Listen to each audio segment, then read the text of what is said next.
Grade 10, Term 2, Lesson 1, Part 2. We've already spoken about the topics that you must be able to answer and the work that you need to know. We're going to continue the lesson with a socioeconomic challenge, gambling. What is the meaning of gambling? Gambling means to bet on something of which the outcome is not sure. It can take on form of playing games in the hope that some money could be won. Although gambling is legal, it gives false hope. There are different types of gambling: pyramid schemes, money laundering, card games, casino, national lottery, scratch cards, slot machines, and horse betting. Let us look at the impact of gambling on businesses. Employees may not work overtime at short notice, because usually they are after hours, they're busy with gambling or other illegal gambling activities. There's a high rate of employee absenteeism. If they gamble till late the previous night, they might oversleep the next morning, or they might be tired, or they just might not come to work because they are active in the gambling activities. Local businesses are forced out of business. Gambling hides criminal activities and can lead to workplace violence. Compulsive gamblers cannot focus on work while they are preoccupied with gambling. Compulsive gambling puts a strain on the relationships in the workplace. Addicted employees could also steal to get money for gambling. It reduces productivity as it encourages crime and corruption. Next, we're going to look at piracy. What is the meaning of piracy? Piracy refers to the illegal copying of original music, films, books, patent rights, trademarks, without the rightful owner's permission. It can involve physical copies or electronic copies that are downloaded illegally from the internet. Pirated goods are unauthorized copies of copyright material such as DVDs or CDs. What is the impact of piracy on businesses? Consumers no longer value the worth and quality of genuine products sold by businesses. They would rather buy the pirated goods because it's cheaper. The business image and reputation can be damaged by inferior counterfeit goods. Sometimes you don't even realize that you are buying a counterfeit good. The person that sells it to you promises you that it's the real deal. And then when it breaks or it has poor quality, then you blame it on the business. So the business image and reputation can be damaged. The businesses producing the original goods have their profits reduced because now people are not supporting them. They would rather buy the fakes. Piracy also deprives the original artist of his or her income. So if you have a music artist and people keep on copying the music, they do not get any income from the sales of their CDs. People who buy pirated copies contribute to the problem for businesses.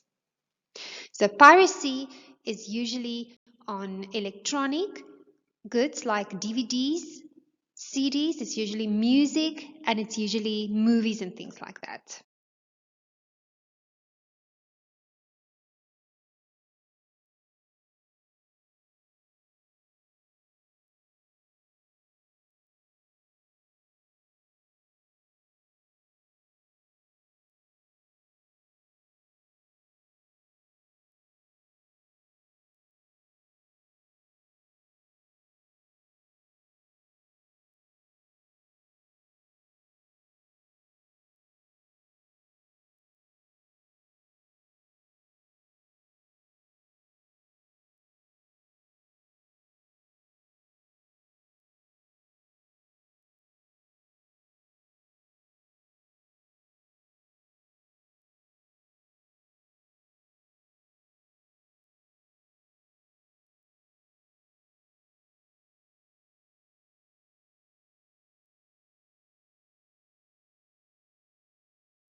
Now here you will see an example of a copyright.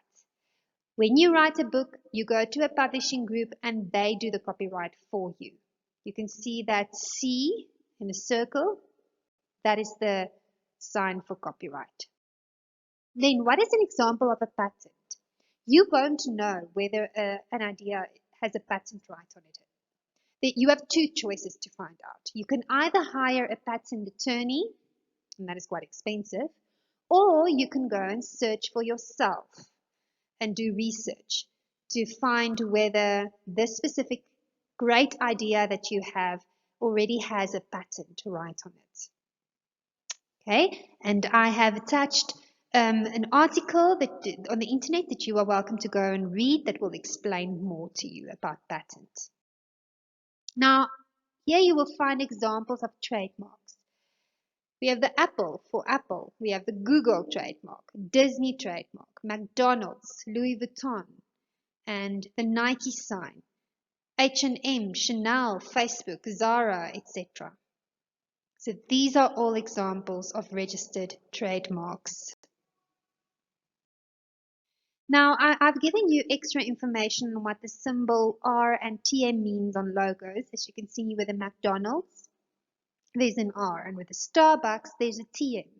You are welcome to go and read the attached link that explains to you what the different symbols mean. R stands for register and TM for trademark. Now we're going to look at counterfeiting. Meaning of counterfeiting. Counterfeit goods are copies or imitation of genuine goods, such as clothing or shoes and even perfume, that are marked with a fake logo or trademark. They are products that are imitated and packed to resemble the original high-priced goods. What is the impact of counterfeit goods on businesses? Counterfeits often result in price increases of original goods. Consumers are often tempted to buy counterfeits because of the considerable price differences. Counterfeits reduce the sales and profits of the business because people would rather buy the fake than buy the real. Businesses lose money that could have been used for expansions and the creation of job opportunities. Counterfeits often results in price increases of original goods.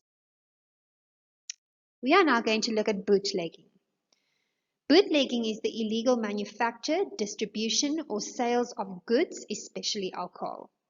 During the COVID-19 outbreak in the world, you know that South Africa wasn't allowed to sell any liquor.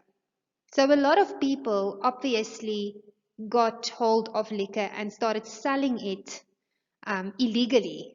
And the same with cigarettes. When the cigarette ban came, people were also selling cigarettes illegally. Now that is an example of bootlegging. What is the impact of bootlegging on businesses? Businesses lose out on profits. Businesses may experience a decline in sales due to fake or imitated products.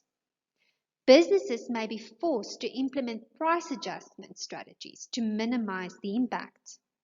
Businesses' expenses will increase if legal action needs to be taken against the bootleggers. We are now going to look at strikes. What is the meaning of strikes? A strike or a labor dispute is a collective refusal of employees to work. You get different types of strikes. You get go-slows, you get a wildcat strike, and you get a sit-down strike, amongst many others. Go-slows is when people go to work but they work very slow. Wildcat strikes is when people strike and it's illegal. It wasn't an organized strike. So when a union organizes a strike, it's legal. But when people strike without the consensus of the trade union, then it is a wildcat strike. And usually property also gets broken down and things like that. Okay, so we are now going to look at the meaning of strikes. A strike is usually the result of a labor dispute. And a strike takes place if workers refuse to work. A labor dispute is a conflict of interest between the members of a trade union and their employer. So usually during strike, while it is organized by the trade unions, the people strike and the trade unions sit around a table and collectively decide what steps need to be taken. For instance, to increase the salaries of the workers. So it is a collective action taken by a group of unhappy employees to accept their demands. Okay, now there's different types of strikes. We get go-slows. This is where employees show up at work, but they work very slow. Then we get a sympathetic or sympathy strike. A sympathy strike. This is where the members of trade unions that are not in dispute with their employers join a strike in support of workers who are in dispute with their employers. We then get a sit-down strike. And this is employees show up at work, but they refuse to do any work. Then we get a wildcat strike. That is totally against the law. It takes place without any warning. And then we get work to rule. Workers cause a decrease in production by doing only the minimum expected of them. And then we get a lockout. And this is where employees are locked out by their employers and refused entry to their workplace. Now, this information you will get on page 58 in your textbook. So, it is a dispute between the employers and the employees when they cannot agree on wage or working conditions, even after negotiations. Then strikes take place. Now, what is the impact of strikes on businesses? This could make the business to be unable to meet its contractual obligations and the business losing contracts because the business is seen as unstable. The cost of making up all the working hours is so high, and businesses lose a lot of money during the time that the employees strike. It scares off potential investors, and it may result in losses of production as well because the employees stay away from work. We are now going to look at political disturbance. What is a political disturbance? It is a form of protest by a group of people showing their displeasure on lack of service delivery, usually poor housing, poor pay, poor work conditions, no water, etc. Political disturbance reflects frustration on the part of communication who may not feel that they have an effective voice in formal political processes. It is when a group of people protest against a socio-economic problem and feel that the government is not doing enough to solve the issue. The impact of political disturbance on business. People in townships or informal settlement areas may block roads, preventing employed people from going to work due to service delivery protest.